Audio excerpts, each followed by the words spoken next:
now listening to the Arsenal Therapy Podcast. Hello and welcome back to the 15-minute show, part of the Arsenal Therapy Podcast. We have a sign-in to discuss today. It's not the most glamorous name on the market. It's not the most exciting position, but it is a Premier League proven player in Christian Nørgaard, Danish international, Brentford captain, very, very tough tackling, aggressive midfielder, good on the ball, and a fairly well-rounded player is coming in because Thomas Partey has been reported that he is leaving Arsenal. With Nrgaard, this is a deal that has come out of nowhere, and I'm here to give you my thoughts on it, have a bit of a look at who he is. This will be more of an overview show, and we will probably do more of a deep dive tactical show to follow this up. But we've got a here we go from Romano. This deal, as I said, came out of nowhere. David Ornstein dropped an Orn bomb at 10 a.m. and 3 more tweets throughout the day. Sammy Mockbell verified the story. Romano followed it up. And this deal has moved incredibly quickly. It seems that it is one that has taken place over the course of 24 hours. No doubt Arsenal would have been talking to this player well in advance. He did sign a new Brentford deal in April, and he is now leaving the club. There was probably a good chance there was an agreement there. If a big club came in, he would be allowed to move on. Unfortunately for Spurs, the deal probably specified that it had to be a big club, as the Standard reported that Spurs were quoted £45 million for this player yesterday. So for Arsenal, €11 million, around £9.6 million, an absolute steal for a player of this quality. But I want to be clear, I'm not going to overgloss this signing. This is a backup 6 coming in to supplement Martin Zubimendi. Zubimendi is one of the best signings Arsenal will make this summer, one of the best signings that we will have made in years. He was one of the most hotly contested players on the market, and Arsenal have beaten Real Madrid, Liverpool, Bayern Munich to him. People will say, but we were at this for a year. That's sometimes what has to happen with these deals. We started talking to Declan Rice about 8 or 9 months before this went through. And same with Calafiori, many other players. There are a lot of deals take a lot of time. Liverpool will have been talking to Florian Wirtz for a very long time to get a deal of that magnitude over the line. Zubimendi is an £85 million player who was available for around 51 with his release clause, and Arsenal have agreed to pay 56. So we get it in installments. But look, Christian Nørgaard, let's get into a bit about him, who he is. He, as I said, is Brentford's captain. He's very, very highly rated there. And I know from reading Brentford forums and so on today, they're very, very disappointed to see him go. So he's 31 years old, just turned 31 in March. Danish international, and is someone that predominantly plays as a defensive midfielder, although I wouldn't be against seeing him maybe in a cup game as doing a shift at centre back, because he can play there as well. He's very good in the air, very aggressive, and it's something that I've got mixed feelings about, because I would describe him as having over-heightened aggression, very, very tough in the tackle. But he's regularly available. He played 34 games last season, started every one of them, played nearly 3,000 minutes in the league. SofaScore gave him a rating of 7.2, and he also scored 5 goals, 8 yellow cards and 1 red. And as I said, over-heightened aggression. One of those yellows should have been a red, which was the tackle on Martinelli, which we will also discuss. But how does he compare to other players? Scott Willis from Canon Stats produced this graphic. Scott is great. If you don't follow him, go and check him out, and go and check out Canon Stats. They do some incredible work. But what's interesting is when you look at Nørgaard's numbers, he does compare quite closely with Zubimendi in certain areas. Aerial duels, exactly the same. Percentage of tackles won. Zubimendi's actually just ahead of him on that. But there's a lot of stats here that really stand out. His passing numbers, very, very similar in certain areas. Progressive passes, he actually outperforms Zubimendi in terms of progressive passes. He plays more progressive passes than Thomas Partey. But why is this? That's always what I want to know, is why are these numbers more skewed for someone like Nørgaard? And it's very simple. Brentford play a counter-attack and transitional style of football. Nørgaard is very good at getting the ball and releasing it progressively, very, very fast, both over the top and through the middle, and breaking lines with his passes to release Brentford's forwards. They play that style of football that wants that type of pass. That pass is there on a regular basis to be played. At Arsenal, when you're playing progressive passes, you often have 2 banks of 4 or two banks of 5 in front of you that you have to break down. It's much, much more difficult to progress the ball. This is why you'll see Arsenal go forward, sideways, backwards, forward, sideways, backwards, and so on. And we keep the ball moving. This is what Zubimendi's very good at. He just keeps the ball moving constantly. He doesn't want 3 or 4 touches. But both Partey and Rice in recent times have had a bit of an issue where they'll take 2 or 3 touches before going sideways, and that becomes a problem. You want the ball released quickly, and this is where Zubimendi thrives. With Nrgaard, he's a player, I would say he's good on the ball. He's got a good passing range. He's solid in possession, but he is nowhere near the technical level of a Zubimendi or even Thomas Partey for that matter. I think Partey is a much, much better passer than him, but I would say Zubimendi overall has got a much more heightened game than both of them in terms of their all-round play, particularly with Thomas Partey slowing down a lot in recent years. With Nrgaard, I think one of his big qualities is his ability to switch the ball. He's very, very good at that. He's very good at getting his head up and releasing quickly and really moving the ball. And that's because he's played in a team that he's had to do that. So whenever he comes into the team, he will offer Arsenal something different. But interestingly, some of the ones that really do stand out are his tackling numbers. If you look at them, this is where he does really thrive. He's a very, very strong tackler, and he's a good. He's very good with his recoveries. He makes a high number per games. Interceptions, very high every game, ranks higher than Partey, Rice, Zubimendi, and Ogome. And same with block passes. He's very, very good at just cutting these things out. Very good defensive midfielder in the traditional mold. Good passer, but as I said, not the most creative passer in the way someone like Thomas Partey can be. Although I would emphasize that Thomas Partey has slowed down significantly. Whilst he had some phenomenal games last season against the likes of Man City and Real Madrid, there were games where Thomas Partey was also very poor. But similarly, Thomas Partey got blamed a lot when he was playing at right back, when he was playing out of position. And I thought he did relatively fine for a player his age with his mobility issues playing out of position. With Nrgaard, he's someone that he's not the quickest player. He's very clever in his movement. He knows where to stand. He played in a positional-based team with Thomas Frank, who's very, very drilled, very organised. And I think the fit coming to Arsenal will be relatively easy for him in that sense. This is a big step up, and he's also going to be extremely hungry. He's a leader. He takes responsibility. And there's things in his game that will really, really benefit us. And there's things that he is better at than Thomas Partey, particularly with the defensive side of the game at this point of their careers. In terms of running, I mentioned he wasn't the fastest, but he covers a lot of ground, and he's very good at knowing where to stand to get himself back into position. He won't go off in big meandering runs. He won't take him off to areas where he's not comfortable, but he's very good at knowing where to stand. He's very good at knowing the areas that he has to cover, and he plays for a team in Brentford that is just so well drilled and so well conditioned in every area that he does cover an absolute huge amount of ground every game. But what really stood out to me was the progressive passes. If you look at this diagram, what's interesting is he actually ranks relatively similarly to both Ogome and Zubimendi. You can see him just to the right, Christian Nørgaard. So just to the right of the graphic, a few rows up, he sits relatively close to some very, very good passers of the ball in and around Andre Santos, who's a player that could potentially leave Chelsea this year and someone that I like a lot. But Ogome is someone that I have done a scouting show on, and we are told there is an opportunity for Arsenal to also add him this summer. I personally don't see us adding 2 players in this position, not unless there was a plan to sign someone like Ogome and loan him out. And if that was the case, I would imagine it comes very late in the window after we've done our core business. But the big thing with Nrgaard is the price tag.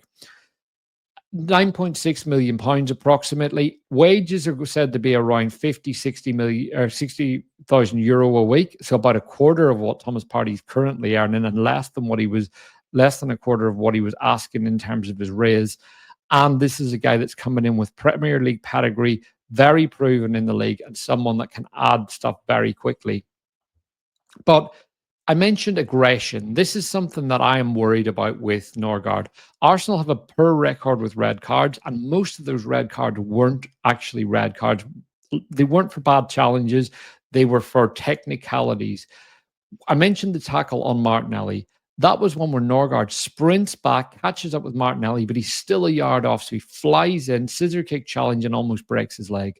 That was a really, really poor challenge. And Mikel Arteta was adamant after the game he should have been sent off. Funny enough, he thought, I wouldn't mind a bit more of that in my team, though. But these kind of things will need to be controlled whenever he's playing for Arsenal.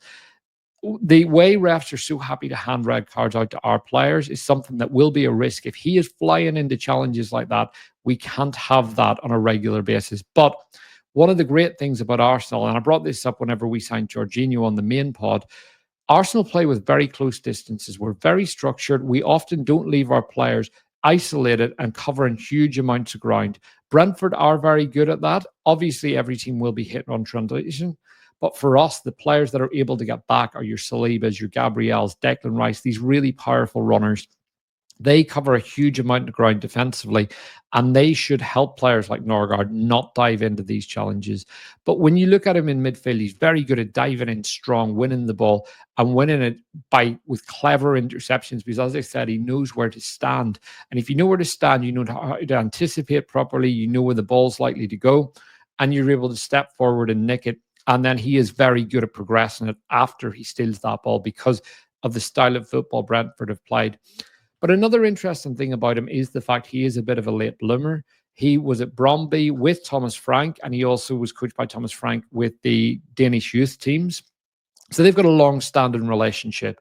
He then went to Fiorentina, really, really didn't make it. It didn't work out for him. Went to Brentford, got promoted with them. He's been their captain. He's been an ever-present in their team. His injury record since he's been there has been very, very clean. He's had a few ones here. I think he had one where he was out about 35 days, where he did miss about 7 weeks of football, or 5 to 7 weeks of football. And that is really the only time that he's had any kind of major injury. So in comparison to Thomas Partey, you're talking about a 31-year-old who's roughly a year younger than Thomas, but with a much, much cleaner injury history, and also is a very late bloomer. He doesn't have the minutes at his legs that some other players his age do. He hasn't played the same intensity of football. It's only in the last 5 years since he's played in the Championship and played in the Premier League with Brentford that we've really seen him play that intense football every week. So let's see how he ages in that way. But with Christian Nørgaard, you're not bringing him in for a long-term solution. I would imagine this will be a 2 to 3 year contract, and someone that Arsenal could potentially even sell in a year or 18 months or 2 years, because given his Premier League pedigree, if his legs are still looking good, you could get back half of what you pay because the wages are pretty low. So I wouldn't rule out any kind of resale. I think he's someone that you could still recoup a bit of money for, even though he is getting on. And not every player comes with that. If they're on big wages, there is no chance anyone's paying a fee and paying the wages. And this is the issue Arsenal have with Zinchenko right now. He's 29, but he's 29 in December. He's not even 29 yet, but he's on very, very high wages. He's a walking calf strain, and he's not playing anymore. Nrgaard, by contrast, is worth money because he is still playing football regularly, and he's making the step up at this point of his career. As I said as well, he's a leader. Arsenal need more leaders in the dressing room when times get tough. And this is a player that I'm more than comfortable with him coming on and starting games against the bottom half of the table. There are so many games where we struggle to get through because players are tired. We've got intense periods of play. Do I want to see him play away to City or Liverpool? Probably not. But if he needed to come in, I'd be more than comfortable with it. And I think the other big advantage to this over someone like Agomi, who I do like and have repeatedly talked about, is that he comes in, he's settled in London, he lives in the city anyway, there's no moving involved. He just comes in and he starts training straight away. He's there for the start of preseason. He will play all our preseason games. He'll get to know players. He already knows Raya. He will already know Anaki Kanya, so there will be a quick adaptation to the team in that sense. He's a leader in the Brentford dressing room, and he'll be coming in with a lot of personality to this Arsenal team, as opposed to someone who's maybe a bit younger and needs time to settle. But ultimately, as I said, I'm not going to overgloss this signing. I think he's someone that's very interesting. He's very good at progressing the ball. He's attentive on the pitch. He knows where things are. He takes responsibility. And in the dressing room, this is someone who's going to be another leader. And when times get tough during February and March, players like that are needed because they lift their teammates up. And also, they can come in and give people a breather. Because if you look at the players that don't play under Arteta, they tend to be players that don't win their duels, don't run, don't work hard enough. And those who do play and those who do come off the bench regularly or rotate with other players are duel winners, players who are disciplined in possession, players who play the right passes, not flair players. So if you're a flair player looking for game time under Mikel Arteta and you're a luxury player, you're probably not going to find that game time. But with someone like Nrgaard, he's coming in as someone who is very, very reliable in that position. He knows he just knows how to handle himself in the Premier League. He's proven in that position. He knows what he's coming in for. He won't have been made any false promises. He knows what age he is. He wants to play in the Champions League. He knows he could win something at Arsenal. This is a huge opportunity and his last chance to move to a big club, and probably a move he never thought he would get. Because as I said, he was linked to Spurs. But ultimately, I think this is a really shrewd signing from Arsenal. I think it's one where it's debatable whether he's a genuine upgrade on Thomas Partey. But I do think that Thomas Partey's body had slowed a lot last year. He's had repeated injuries over the year. And if you've got someone like Nrgaard, who is always available, always fit, a leader in the dressing room, a leader on the pitch, very strong in the tackle, disciplined defensively, and can progress the ball, I think you're under a real winner as a backup six. But as I said, we have to appreciate the pure quality we've brought in Martin Zubimendi. When people start watching him, that will become evident. Because of the length of the time this deal is dragged on, it's overlooked. But with someone like Nrgaard coming in, appreciate the role they're coming in to do. This isn't someone who's going to absolutely tear the league up for us, but this is someone that's going to be a very, very smart buy. He ranks very highly. Brentford fans say he's one of the cleverest players in the league, one of the most consistent, and someone that we should be glad to have. And this should allow us to go big in attack. We need a striker, we need a winger, and we potentially need another defender. We weren't going to add a 50 million player in midfield whilst also adding Martin Zubimendi. We have to be realistic. We're not Man City. We're not going to fork out an extortionate amount of money this window, but we can do this. We can bring in a striker. We're probably going to see a 250, potentially even 300 million window, which is still absolutely crazy. And we're complaining. So sometimes you just have to think, what are we complaining about? We want the best players. They are the first choice players we're bringing in. Zubimendi, potentially Sesko, potentially Rodrigo. They're your level raisers. Someone like Nrgaard protects the floor. Make sure that you don't do it. And the most impressive thing about this is how quickly and swiftly it's been done. Wasn't a saga. It didn't give Brentford the chance to really start pushing the price up. It got Arsenal the deal done quickly, and it was done before Thomas Partey's departure was fully announced. And that's a big, big thing. That was very shrewdly handled business by Andrea Berta. He deserves a lot of praise for it. And it also means that we can get this player in now, medical done in the next couple of days, arrives the very first day of pre-season, gets to know his teammates, and Arsenal can focus solely on the striker move. Because I've said this many times before, but every time you're working on multiple deals, your phone's ringing in different places. You're spinning plates, and your focus isn't 100% on that area. I don't care what business you're in. If you're multitasking, it becomes more difficult. If deals like this drag on and then Brentford decided they wanted 18 million and Arsenal go to look elsewhere, that involves conversations with another club, more agents. Ultimately, you want these deals done quickly, swiftly, and allow us to focus on the big level raisers, because that is a non-negotiable this summer. We have to get them in. Mikel Arteta has called for it.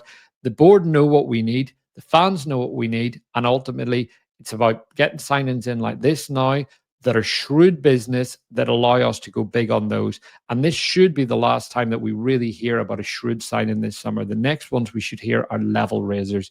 So drop a comment. Tell us what you think of Nrgaard. Are you happy with the signing? Do you think this is shrewd? Are you convinced that he can do the job to replace Thomas Partey? Drop us a like, hit subscribe on the channel, and let us know what you think. Have a great day. We'll see you again very soon.